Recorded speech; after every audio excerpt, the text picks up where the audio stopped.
კაფე 8+1 სივრცე პატარა პეპილოტელებმა წელს ისევ დაიკავეს და ტრადიციულად საინტერესო და სამსჯელო სპექტაკლი შემოგთავაზეს. პედაგოგ თათული მგელაძის იდეა სურვილსა და ინსცენირებას, რომელიც საკმაოდ მძიმე პროზაული ნაწარმოებისა და ნამდვილი ამბის შერწყმას წარმოადგენდა, პატარებმა დიდი პასუხისმგებლობით მოეკიდნენ და წარმოდგენად შედგა.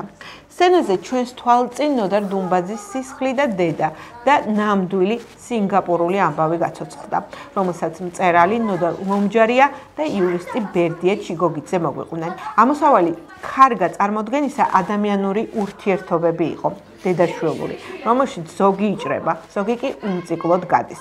პატარა მსახიობებმა დიალოგები და მიზანსცენები საინტერესოდ და შთამბეჭდავად წარმოადგინეს. კულმინაცია მთავარი პერსონაჟის სინანული და სრემლები იყო, რომელიც დედისგან ნაჩუქარ თვალს მთელი ცხოვრება უმადურად ატარებდა. მეორე პერსონაჟი კი მთელი ბავშვობა ბებიას სახეში დედას ეძებდა და ეფერებოდა. ბოლოს საინტერესოდ ინტერპრეტირებულმა წარმოდგენამ მაყურებლის მთავარი შეფასება. აპლოდისმენტები უხვად მიიღო.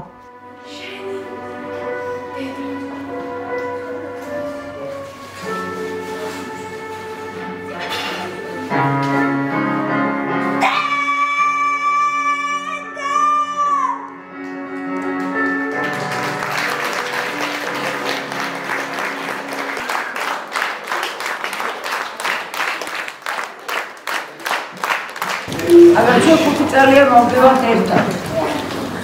და მე გადავწყვიტე რომ ესენი ამას შეძლებდნენ და ეს თქვენი აპლოდისმენტები ნამდვილად იყოფით ამას. დაიმსახურეს. შეიძლება თქვენთაგანმა ზოგიერთმა გაიფიქროს რომ რატომ ეს მძიმე სპექტაკლი. ასეთი რთული. რასაც თქვენ ახლა დღეს სცენაზე იხილეთ, ეს არის ნამდვილი ისტორია. ეს ნამდვილად მოხდა სინგაპურში.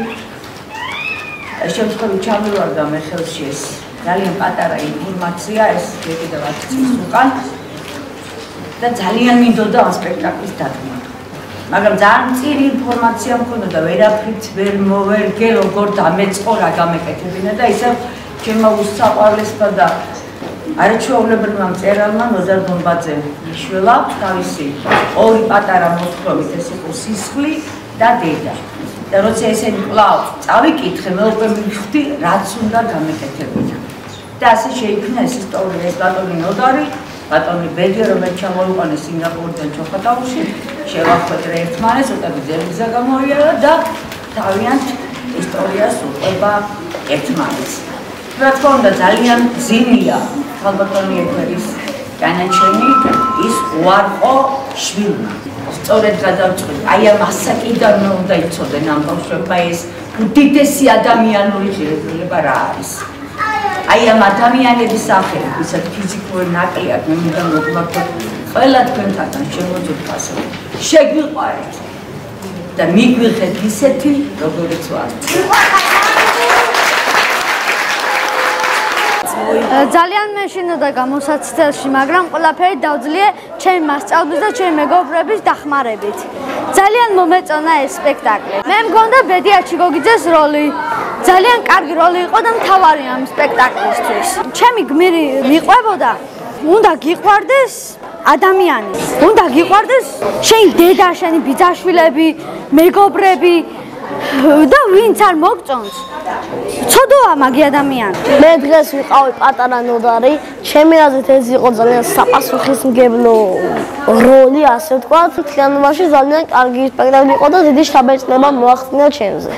მე მოსწავლა ამ სპექტაკლმა, რომ არ უნდა სანამ გაიგებრო ადამიანმა რამე კაი ჩაიდინა, მაქამდე არ უნდა შეიძულო.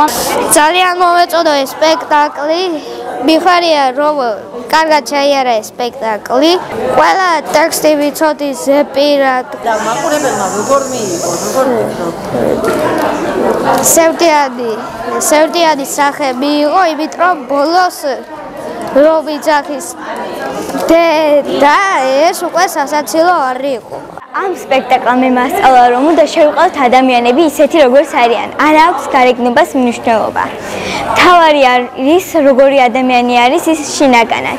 მე თავიდან ვიფიქრე რომ აი ძალიან გაგუჭირდებოდა ამ სპექტაკლის დადგმა და ძალიან რთული იყო, მაგრამ როგორც ხედავთ, ძალა ერთობაშია და ყველაფერმა ძალიან კარგად ჩაიარა და თქვენს დაინახეთ ჩვენი ნამუშევარი და თქვენც რა თქმა უნდა ყველას მოგეწონათ, რაც ვიმუშავე და დარბაზი ტირო და ისეთი კარგი გამოვიდა, რომ ასეც არც მე ველოდი.